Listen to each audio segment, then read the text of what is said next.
It'll be the first Open in history, I think. He's asking them to shut up and not clink their glasses up at the top there on the balcony. There they all are. At 89, Gary Player finally opens up on cheating allegations that have followed him for more than half a century. And right now, in early 2026, those allegations are louder than ever. Picture this. One of the most decorated golfers who ever lived picks up the phone and calls Augusta National. He does not ask for much. He just wants to play a round of golf on that famous course with his 3 grandsons. A simple request, a family moment, something that, for a 3-time Masters champion and global ambassador of the game, should have been easy.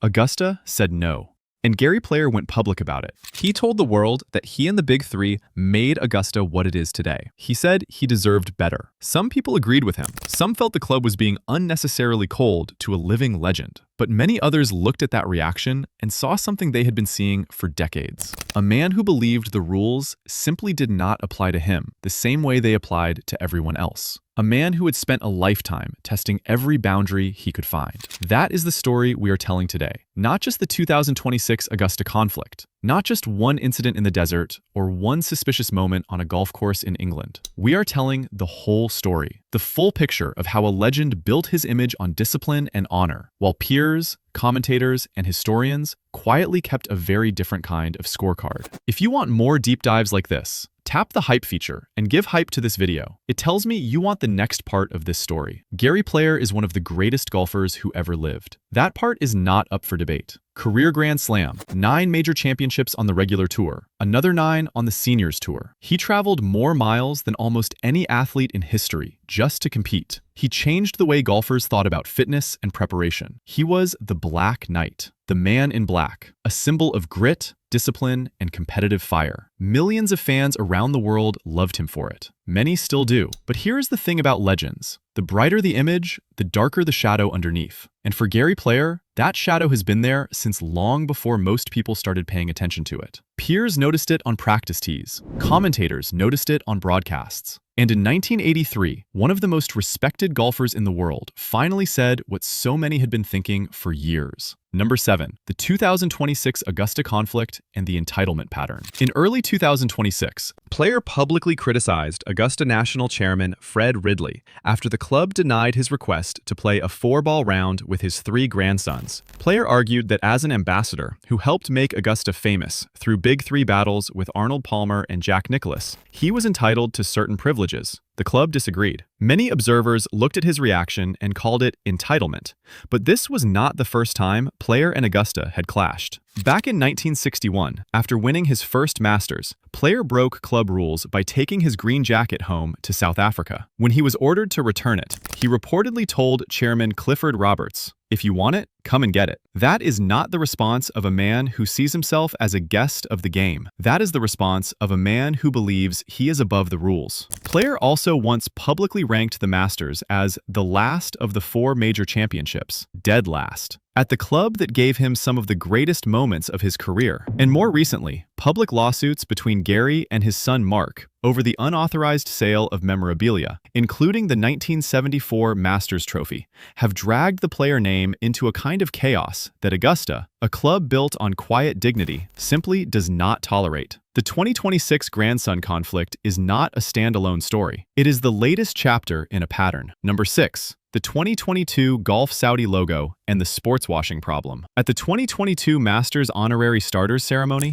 Player wore a Golf Saudi logo on his collar. This was not a quiet fashion choice. It came right in the middle of the firestorm around Live Golf, the Saudi-backed breakaway tour that was threatening to tear professional golf apart. Critics called what Player did sports washing, using the goodwill and prestige of a golf legend to make a controversial regime look more acceptable to the world. For Player, this association stung in a particular way because of his history. He had spent decades trying to move past his role as a representative of apartheid South Africa on the global stage. And here he was, in 2022, lending his collar and his legacy to another government with a deeply troubled human rights record. Some called it hypocrisy. Others called it just another example of Player chasing the edge. whatever the ethical or political cost. Number 5. The 2021 Masters Wayne player stunt. The opening ceremony of the 2021 Masters was meant to be a historic and emotional moment. Lee Elder, the first black man to ever play in the Masters tournament, was being honored as an honorary starter alongside Jack Nicklaus and Gary Player. It was solemn. It was meaningful. It was a long overdue acknowledgement of golf's painful history with racial exclusion. And then Wayne Player, Gary's son, who was serving as his father's caddy that day, stood directly behind Lee Elder and held up a sleeve of Encore golf balls. Encore was a brand his father represented. Wayne used one of the most significant moments in Masters history as a live television advertisement. The backlash was immediate and severe. Augusta revoked Wayne's credentials on the spot and issued him a lifetime ban from the grounds of Augusta National. Gary's public response was careful. He said that a man has got to take his punishment. But the incident said something much louder than his words. It suggested that the player brand, at its core, was always looking for an angle, always hunting the edge, even at a moment that called for nothing but respect and stillness. Number 4. The pattern of techniques. The dark arts of the edge. Before we get to the most documented on-course incidents, it is important to understand that the accusations against Player were never just about one moment or one dramatic confrontation. Peers and commentators described a pattern of smaller moves that, taken together, painted a very specific picture of how Player approached the rules of the game. Not as boundaries, as puzzles. And Player, his critics would say, spent his entire career quietly solving them in his favor. One technique was called the wood to iron lie improvement. In deep rough, Player would pull a fairway wood from his bag and approach the ball as if he was going to attempt a long shot. While addressing the ball with the broad, flat sole of the wood, he would press down behind it, tamping the grass flat. Then he would change his mind, return the wood to the bag, and play an iron instead. The lie was now cleaner. The shot was now easier. Some tour veterans called it a dark art. Modern observers have compared it to accusations made against Patrick Reed in recent years. But they say Player was the master. Another technique involved the identification, lift, and replace. The rules allow a player to lift their ball in the rough to confirm it is theirs. Player would ask an official to watch, lift the ball to identify it, and then replace it, sitting notably higher in the grass than it had been before. Broadcaster Peter Allis noticed this during a senior British Open broadcast. After watching Player go through his identification process, Allis fell into a notable silence. His only comment was 2 words: very interesting. In British broadcasting terms, that is about as close to saying what he really meant as Allis was ever going to get. The implication was clear to anyone watching. Number 3, the 1983 skins game Leaf incident at Desert Highlands. This is the moment that cracked the porcelain. This is the moment when one of golf's most respected voices broke the silence that had apparently existed in locker rooms and on practice tees for years. The year was 1983. The location was Desert Highlands in Arizona. The event was the inaugural skins game, a televised spectacle bringing together the big 3, Player, Nicklaus, and Palmer, alongside the man who had become the era's dominant force, Tom Watson. Total purse was $360,000. On the 16th hole, a par 3 measuring 240 yards, tensions boiled over. Skin values had carried over, and the hole was worth $120,000.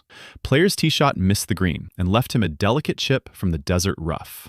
As Player prepared for his second shot, Watson watched him remove a leaf from directly behind his ball. Under the rules of golf, a player may move a natural object unless it is fixed, growing, or solidly embedded in the ground.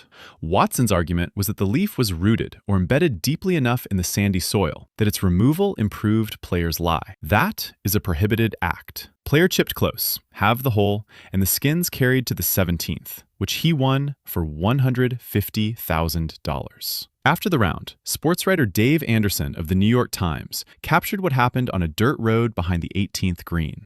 Watson confronted Player directly. He told him he was tired of it. He told him Player could not do that. And then Watson said the 6 words that changed everything. Gary's been doing that for years. Not once, not a mistake, years. Watson was not a man who made accusations carelessly. He was known for a near religious devotion to the rules of the game. When Watson said years, he meant it. Player's defense was fast and fierce. He insisted he had acted within the rules. He later described the accusation as the most heinous charge that could be laid against a golfer of his stature. But Watson had already said what needed to be said, and the golfing world heard every word. Number 2, the 1974 Open Championship, 18th hole, the shovel move. If the 1983 Leaf incident was the moment the public confrontation came, the 1974 Open at Royal Lytham and St. Anne's was where the most visually documented evidence lives. And it happened on consecutive holes during the final round of a major championship. On the 18th hole, player's approach shot finished against the clubhouse wall. He was told that the building was an integral part of the course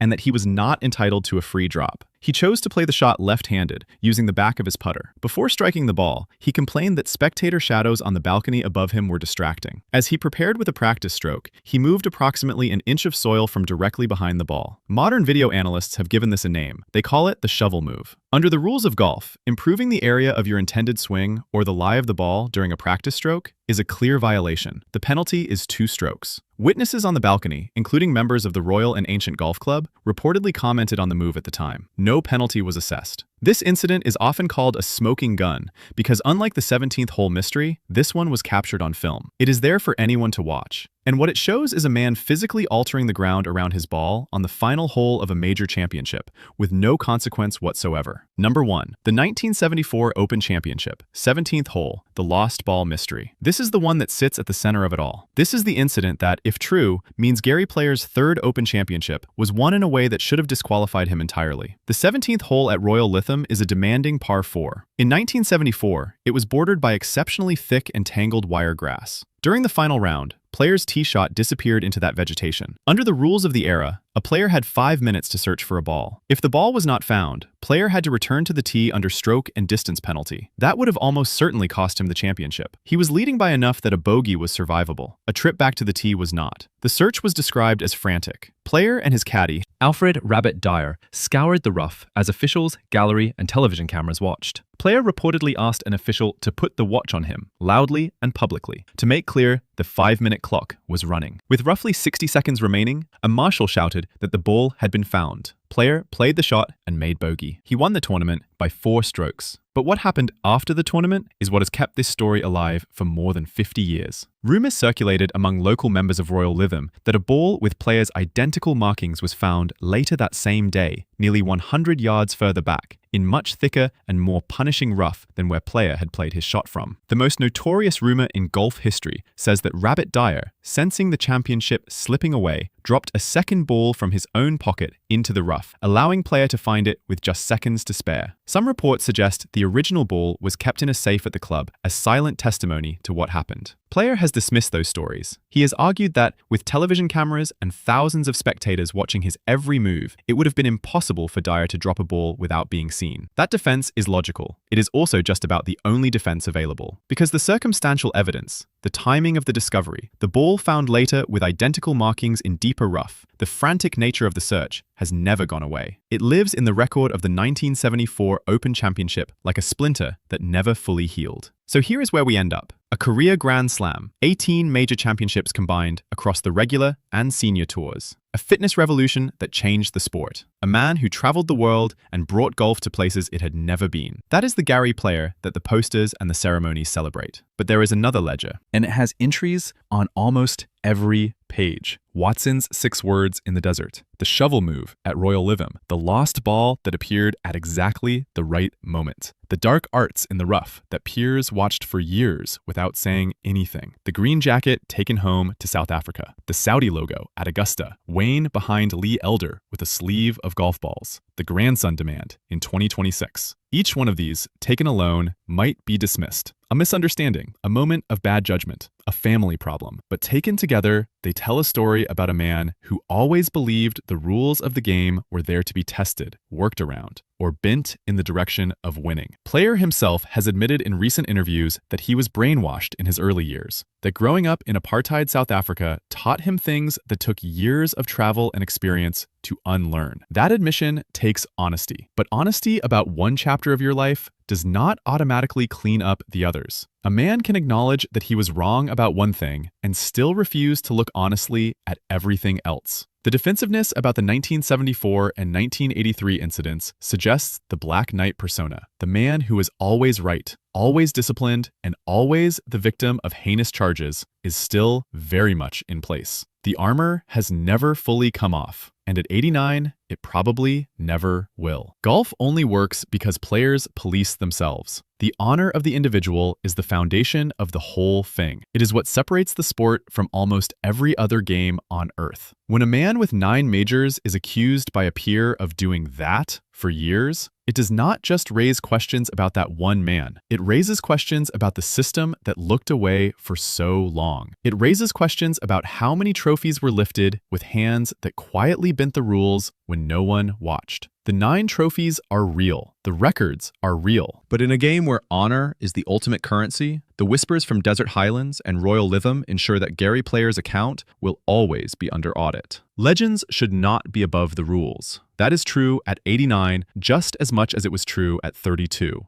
And it is true whether the man in question won by 4 strokes or 40. The game does not grade on a curve. It never has. The scorecard counts every shot, and so does history. If this story made you think, drop a comment below and let me know whether you think Player's legacy deserves an asterisk. If you think the shadows matter, share this video. And if you are new here, subscribe, because we are just getting started.